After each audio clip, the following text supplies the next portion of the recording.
Someone we didn't know tried to pick Dylan up from school today, said his elementary teacher.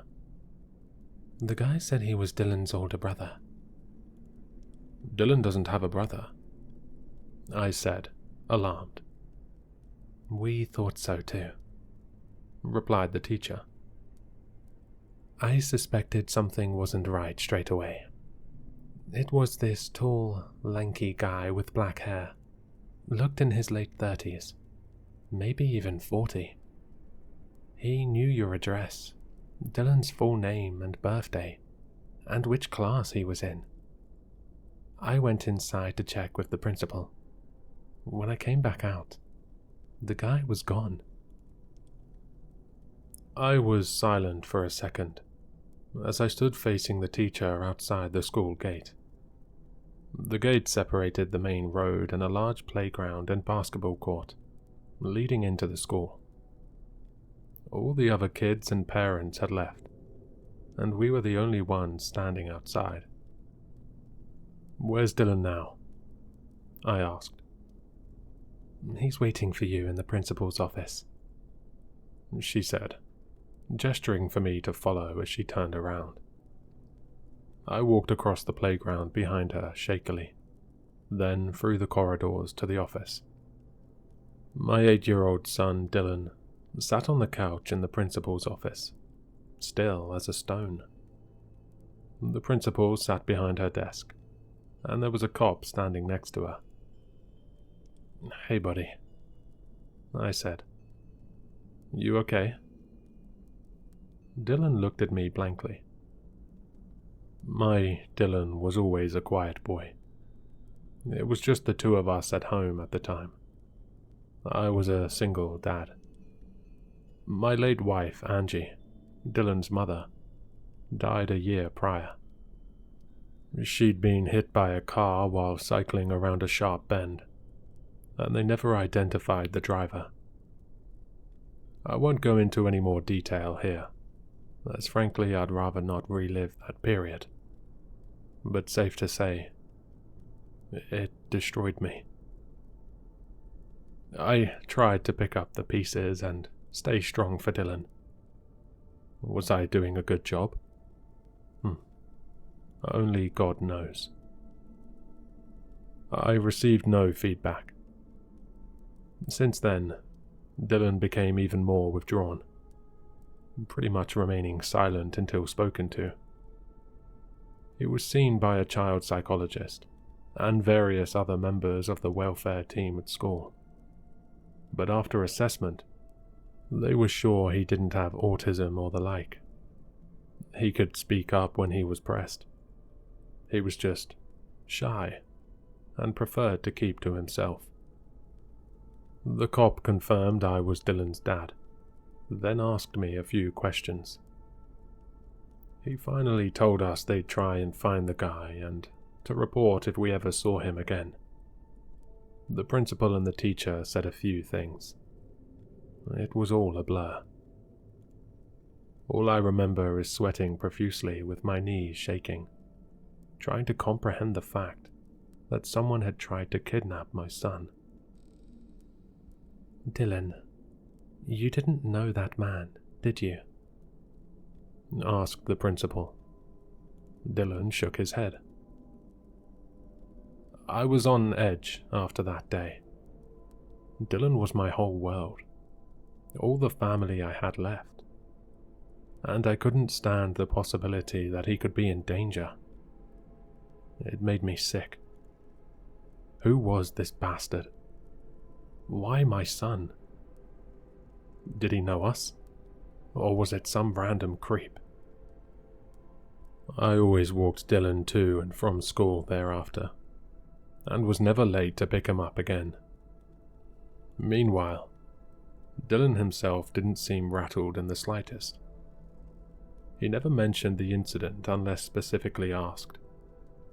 At the time, I thought he was just timid and didn't want to cause trouble. A couple of weeks later, after the incident, the same homeroom teacher called me during her lunch break. She said one of the kids in her class saw Dylan talking to a man through the school fence. When she rushed out, the man was gone. When Dylan asked about it, he said he hadn't been talking to anyone. The girl who apparently spotted him was questioned further, and she was adamant she saw Dylan talking to a tall, lanky man with messy black hair. The cops were called again, did a quick search of the perimeter of the school, but they found no one suspicious. That afternoon, I sat Dylan down at the kitchen table. "I won't get angry. I just need you to tell me the truth," I said, trying to steady my nerves. "Did you or didn't you talk to a stranger today at school? Yes or no?" He shrugged. Getting an answer out of him was harder than drawing blood from a stone. "How many times have we told you not to talk to strangers? It's for your own safety. You do understand that, don't you, son?" He nodded, looking slightly afraid. I realized I had raised my voice a little, and felt guilty immediately. Exasperated and running on 2 hours of sleep, I left him at the dining table and went straight to bed. That night, I woke at 2 a.m. and went for a bathroom trip. I decided to check on Dylan while I was at it. He wasn't in his room. I called out his name and looked around in the living room and kitchen, getting more frantic as the seconds ticked by. I checked wardrobes, corners, even in cupboards which made no sense to look in as he'd never fit in them. But I was desperate, thinking he'd been kidnapped. I went out into the street, yelling his name as I ran up and down it like a maniac to no avail. As I came back into the house, ready to call the police, I looked in Dylan's room for one last check. He was sitting up on his bed, wide awake, and staring back at me. "Where were you?" I asked, relieved but still alarmed. "I was here," he replied. "No, you weren't. I was looking everywhere for you, and you weren't in here." "I was." Had I imagined all of that? I shook my head, feeling a migraine coming on. "Just stay in your room, okay? Don't scare me." I thought my eyes had deceived me somehow, and the paranoia was getting to me. Perhaps I should have paid attention to the fact that the window was wide open. About a year after those incidents, I heard a knock at my apartment door. I was inside doing some paperwork while Dylan was in his room playing Minecraft. I was on alert immediately. No one ever knocked on the door. We lived in a block of apartments, and friends or acquaintances would always wait outside the main door, ring the doorbell, and I would greet them downstairs. This meant it was likely an upstairs or downstairs neighbor who needed something. I had a few of their numbers from when we moved in, for contact should the need ever arise, but we weren't close at all. I wondered what could be the problem. I walked up to the door and looked outside the peephole. There was no one there. Odd, I thought. Perhaps I had heard something. Those random occurrences were commonplace now, and second-guessing myself was just in my nature at that point. As I walked back to my desk in the living room, I heard another knock. Something was up. I walked up to the door again. No one seen through the peephole. Was someone pranking us? I stood just behind the door and texted my upstairs neighbor, asking him if he'd knocked on the door. A few moments later, I heard footsteps upstairs that went in the direction of the door, and then hurriedly back into the apartment. I then received a text back about a minute later. Do not open the door.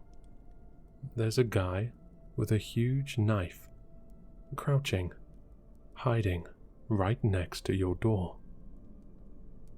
My phone buzzed again. Another text from my upstairs neighbor. Calling cops right now. Stay inside. I froze as all of the hairs on the back of my neck stood up. I was paralyzed for a few seconds. When I came to my senses, I tiptoed to Dylan's room. Stay inside. Keep quiet, I whispered, my eyes bulging, beads of sweat dripping down my forehead. I had never felt my heart beat so fast. Dylan looked up and raised his eyebrows as I shut his door slowly and stood outside it, about to throw up and shit myself at the same time.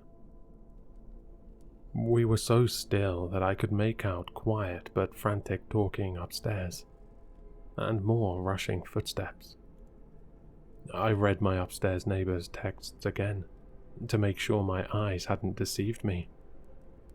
I tiptoed to the kitchen and grabbed one of my own kitchen knives, then returned to the same spot outside Dylan's room, anticipating a crazed psycho busting down the door at any second. I chanted manic prayers for safety on repeat in my head. Not a sound came from inside his room. After what seemed like years, I heard sirens in the distance, and my heart rate started to slow a little. My grip on the knife handle loosened. Eventually, I heard some shouting, more footsteps, and banging that gradually faded in volume. "This is the police," shouted a voice. I looked through the peephole to confirm that it was a cop, then opened the door, knife still in hand. They were very reassuring, and informed us that a tall, lanky man with black hair had just been apprehended and taken into police custody.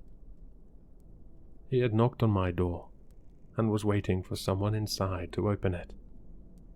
He was indeed waiting, with a freshly sharpened knife.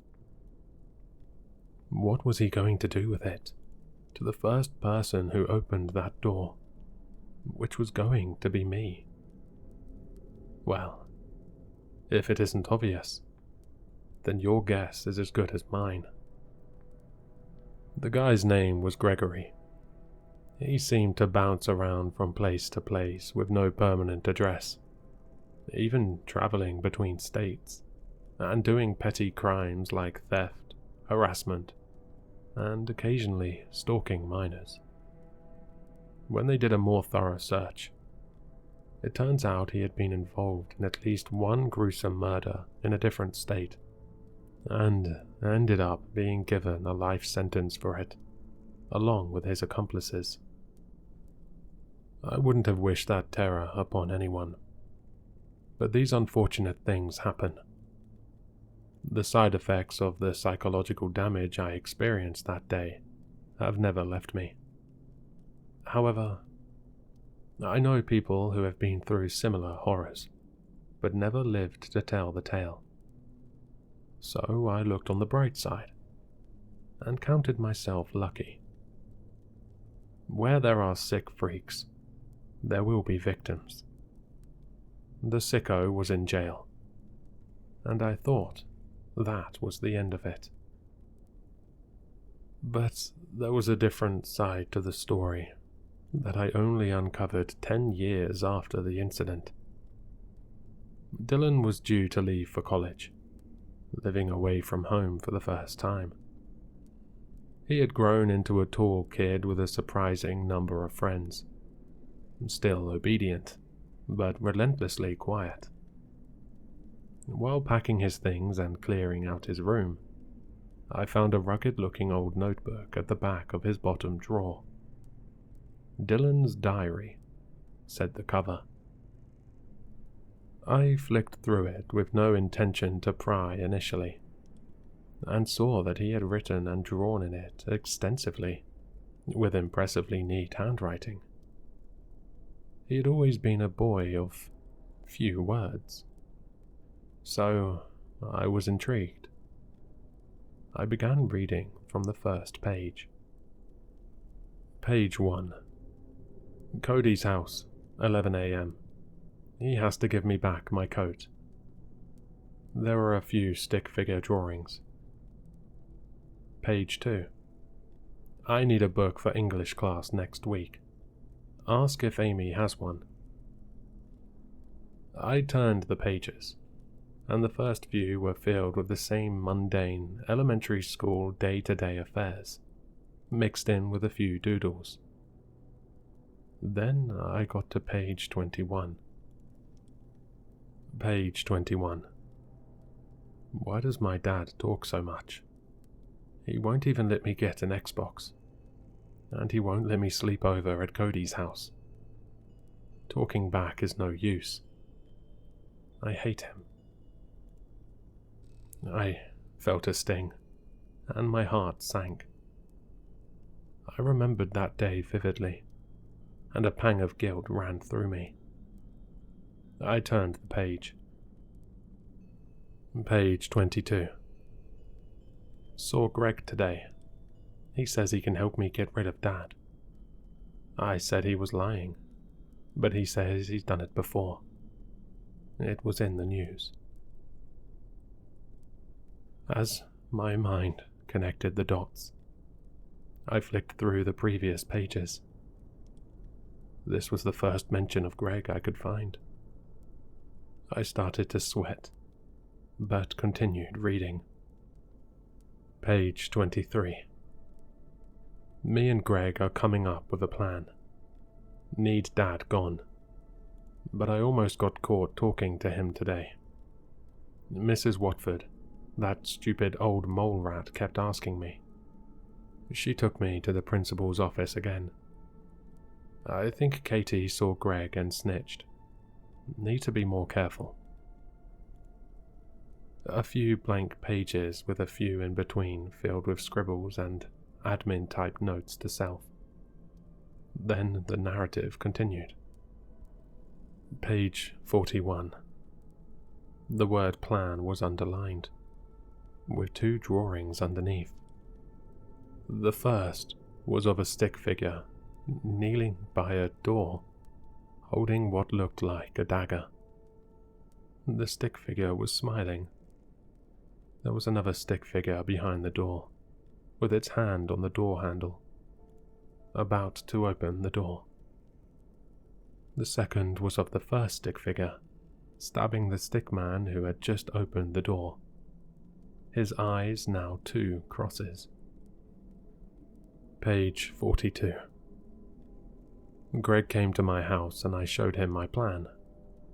He said it was good, and he could do it. We almost got caught by Dad, but I got back in bed just in time. He's gonna get some tools from his house. Close one. Page 43. Greg screwed up. He's in jail now. Why did Dad not open the door when Greg knocked? Everything went wrong. I don't know why. Page 44. I wish my dad would just shut up. I flicked through the rest of the notebook, which was blank. Page 44 was the last entry. I read the entries a few times, and pondered what I should do. I never thought Dylan was capable of such heinous intentions.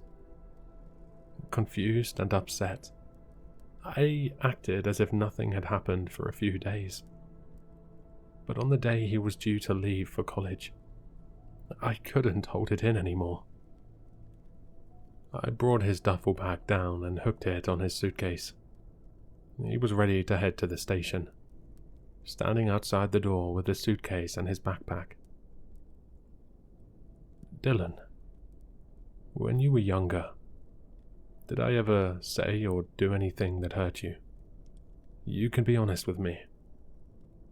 No. Why do you ask? He replied. I held up the diary. He froze for a second, and I saw the color drain from his face. I won't blame you for anything. Don't worry. You know I love you very much, son. You were a minor, and you were a victim of a very sick man. Besides, this thing is years old. I just want to know what I did wrong at the time to lead to this, and we can put it behind us. His shocked expression faded, leaving his ever-present blank stare. You didn't do anything wrong. Neither did Mum. I opened my mouth to ask him what he meant by that, but stopped. The corners of his mouth stretched into a wide smile. Our eyes met, and we stood in silence for a few seconds. Dylan, if I were to find another one of these notebooks, I began tactfully, would I see the blueprint of my wife's murder inside? Yeah. He didn't even pause to answer. Then he gripped the handle of his suitcase and walked off down the street. That was 2 years ago now. I never forgave him. Every night, I still lie awake thinking whether he was born that way, or if it's somehow my fault. We haven't talked since he left that day, and he hasn't come back home. He's never tried to contact me, and I haven't likewise. It looks like he's doing well in college from his Facebook posts. He seems to have a lot of friends, so I assume he got his own place or stays with one of them. I wonder if any of them will ever find out who he really is. Wouldn't blame them if they never do. After all, I still don't know who my son is. And I raised him for 18 years.